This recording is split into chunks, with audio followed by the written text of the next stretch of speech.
My name is Ken. I'm just an ordinary employee. 15 years ago, I lost my wife, Emily, in an accident. While the grief has gradually faded, there isn't a day that goes by without me thinking of Emily. I loved her so much that when I heard she had died in an accident, it was incredibly hard for me. The thought of Emily, who was always there for me, never appearing before my eyes again, made me feel like my heart was being crushed, and I spent many nights crying. I was definitely at the lowest point in my life at that time. Now, somehow or other, I'm already 45 years old.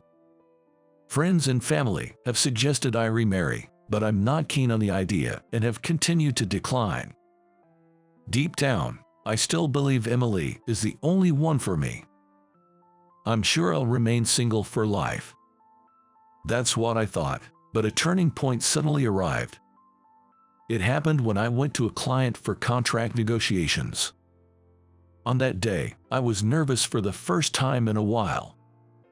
The reason was that this time, my counterpart was the major corporation, Smith Group. Smith Group is a commercial company built from scratch by its president, Jack Smith.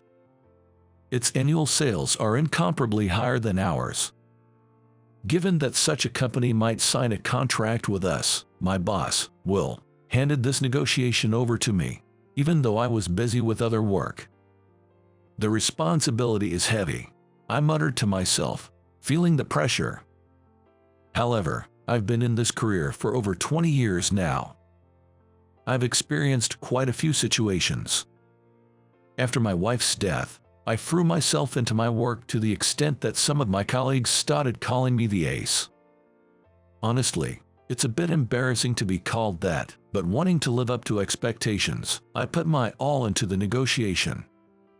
Then, as per your request, the person in charge smiled at me.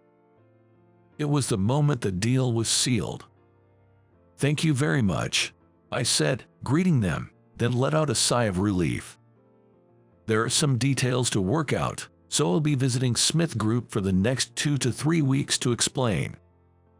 After setting the date and time, I left their office. When I called to report the successful negotiation, Will was ecstatic and said over the phone, "We're going out to drink tonight. For now." He asked me to return to the office at my leisure to discuss the details, so I boarded the bus. Maybe I should grab something to eat at a shop on the way. That's what I thought as I gazed at the shopping street outside the bus window.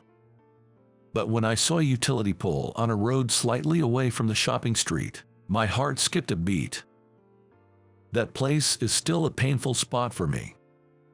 It's where Emily, my wife, died in an accident 15 years ago. She was trapped between a car and a wall near that pole. Just imagining your loved one in such a state is unbearably painful.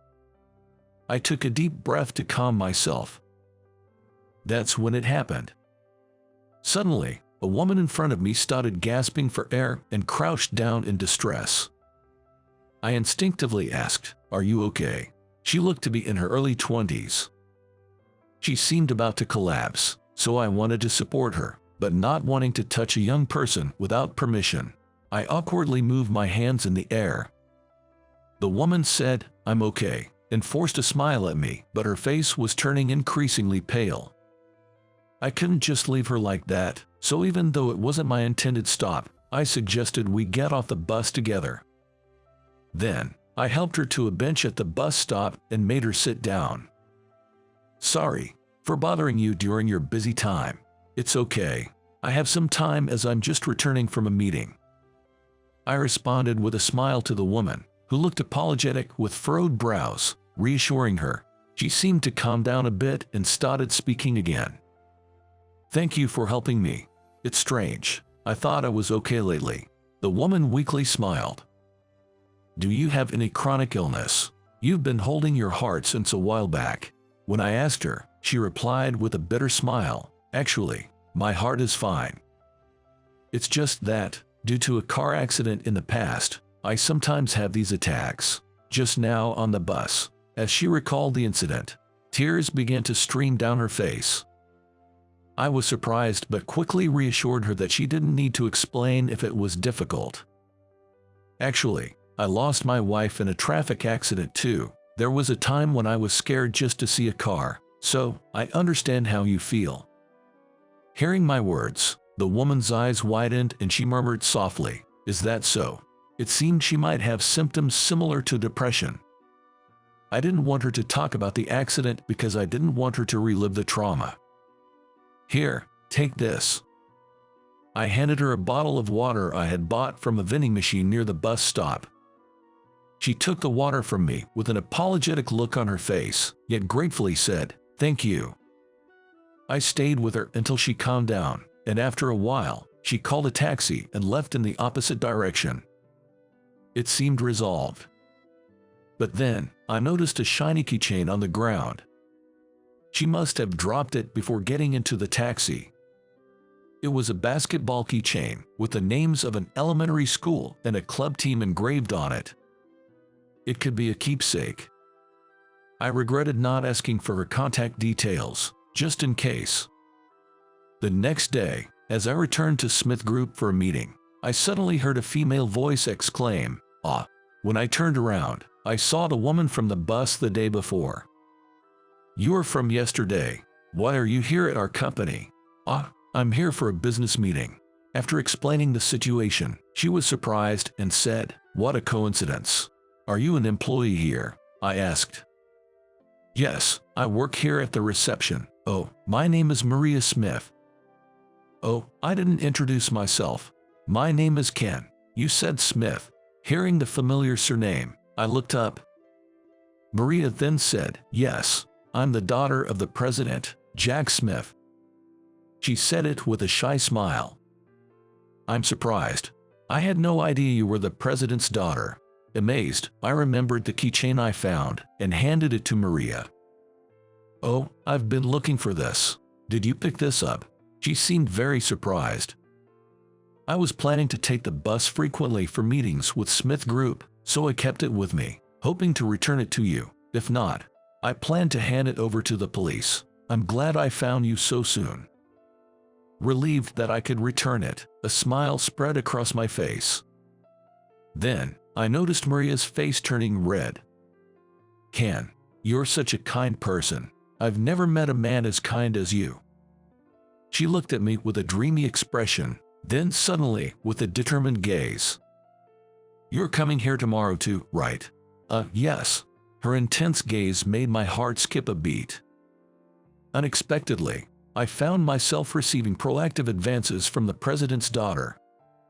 "Hey Ken, let's go out together sometime." Every time Maria saw me, she would come closer, inviting me on a date. A date? But I'm a 45-year-old man. What would people say if I went on a date with a young and beautiful woman like you? What's that? I'm a proper 23-year-old adult. I'm not a student, so you can't reject me like that. I chuckled awkwardly at Maria's devilish smile. I had never met such an assertive woman before. However, I continued to gently decline her invitations for a date. Considering her position as the daughter of the client's president, and the societal perspective on our age difference, which is over 20 years, there were endless barriers between me and Maria, but the biggest reason was the guilt I felt towards my deceased wife. I remembered the words of my proposal to my wife, "I will make you happy." I knew my wife was no longer here, but I thought that dating Maria might make those words I said to my wife seem like a lie. However, the next day, when Maria invited me for a date as usual, and I lightly brushed it off, saying, "No, you should go out with younger guys instead of someone like me," she suddenly started crying. "What's wrong, Maria?" I panicked. "It's just, no matter how hard I try to approach you, you never seem interested." And with that, she burst into tears like a child. I never imagined she was so serious about me. Me, of all people. "Okay, I understand. Let's go out for a meal next time." Then, she asked with a hopeful expression, "Really?" With her eyes moist with tears, she looked at me intently. "Of course. I'm not sure where young people go these days, though, I said hesitantly, and Maria confidently responded, leave it to me. Seeing her face change from tears to a bright smile, I couldn't help but laugh at her quickly shifting expressions. And so, we ended up going on a date at a nearby cafe. Maria looked stunning in her casual clothes. She inherited her beauty from her mother, as she said. I thought that the wife of a major company's president would naturally be beautiful. My mother was quite proactive, you know. Maria spoke about her mother. She purposely went to my father's company, catching his eye and initiating conversations. A Real Panther, my mother is. A panther, huh? I silently thought that Maria definitely inherited that gene. As the date ended, Maria looked up at me with pleading eyes and asked, will you meet me again? Yes. Eventually, I found myself repeatedly going on dates with her, persuaded by her insistence. Me, an old man, is that really okay? Her aggressive demeanor left me confused. Yet, I could sense her seriousness, not just playing around. It was only a matter of time before my feelings started to waver as I faced her straightforwardness. One day, I sat in front of my wife's altar. What should I do, Emily? I haven't felt this way in a long time. I'm really sorry. I apologized. I was spending more and more time thinking about Maria. Can I really allow myself to fall for Maria? Confused about my feelings and pondering my future, I remembered a conversation I had with my wife. What would you do if I cheated on you? She asked with a teasing smile. I was startled, but she quickly added, it's just hypothetical. This was after a friend of hers divorced due to her husband's infidelity. They were a happy couple, but infidelity ended their relationship. It seemed she was shocked by that harsh reality. So she was curious and asked me. I replied, I don't even want to think about you cheating. Then, Emily responded with a slightly happy expression, saying, is that so? Then I asked, what if I cheated on you? Then, she said, of course, I would divorce you, and glared at me in a loud voice. I was taken aback, but then she softened her expression and said, but if I were to direly, you should find someone else and be happy. I was struck by her words. Remembering such a conversation now seemed so unexpected. But then, looking at my wife's portrait, I wondered, would Emily forgive me? Finally, I made a decision to respond sincerely to Maria's feelings, who cared for me so much. Later, I called Maria and asked her out on a date. She seemed a bit surprised and said, it's unusual for you to ask me out. I planned to propose a relationship to Maria on that date. However, her response was shocking. I can no longer meet you, Ken. I was momentarily stunned and asked calmly, is something wrong? But Maria remained silent. Is there someone else you like? I guess. An old man like me. You're tired of me. As I said that, she yelled at me, stop calling yourself an old man. After a while, I could hear her sobbing over the phone. She tearfully appealed to me. I really like you, Ken. I just can't help it, but I can't. I don't deserve to be with you. I didn't understand what she meant as she continued crying. As Maria was about to hang up, saying goodbye, I urgently said, wait, please, trying desperately to stop her. There's something I have to tell you. As I said this, Maria whispered, okay, and then added, I have something to tell you too. She then suggested, can we go on one last date? Since she insisted, I agreed to follow her to a place she wanted to visit. Days later, Maria led me to a location far from any typical date spot. It was near that shopping street. My heart started to beat uncomfortably fast. Maria, without a smile today. She led the way in silence. Where was she taking me? Just a little further, she said, without looking back. Maria kept walking without looking at me. "No, it can't be," I murmured to myself repeatedly. Despite my disbelief, Maria continued walking towards that place, to the very spot where my wife had her accident. Then, Maria turned to face me once again. "This is where your previous wife died, right?" "Yes, it is." I had told Maria the details when she asked about my wife's death on our previous date. I remember her being shocked then. 15 years ago, after hearing about the accident, I suspected and checked. "I've seen your wife before." "What do you mean? Where?" Maria slowly opened her tightly sealed lips. "I was in the passenger seat of the car that hit your wife." I was stunned. The shocking revelation left me speechless. Maria continued apologizing through her tears. I'm sorry. The driver at the time of the accident was a 19-year-old university student. He didn't give off a distinctive character at first impression. Rather, he seemed quite serious. The car had a new driver's mark, and there was no sign of speeding or distracted driving. He had just gotten his license and was inexperienced. After entering a poorly visible road, my wife suddenly appeared in front of the car, and he tried to brake. But in his panic, he confused the accelerator and the brake, hitting my wife. I heard this testimony in court from the young driver. His words were sincere, and I could tell he was genuinely remorseful and trying to face his guilt. This made the accident even more tragic. The young driver was a university student and a basketball player. On weekends, he coached a basketball club at his old elementary school. That day, he was in the process of dropping off students at their homes. He seemed to be a kind-hearted person. Somehow, it felt wrong to blame just this student. There was no mirror at that corner, and no guardrail was installed.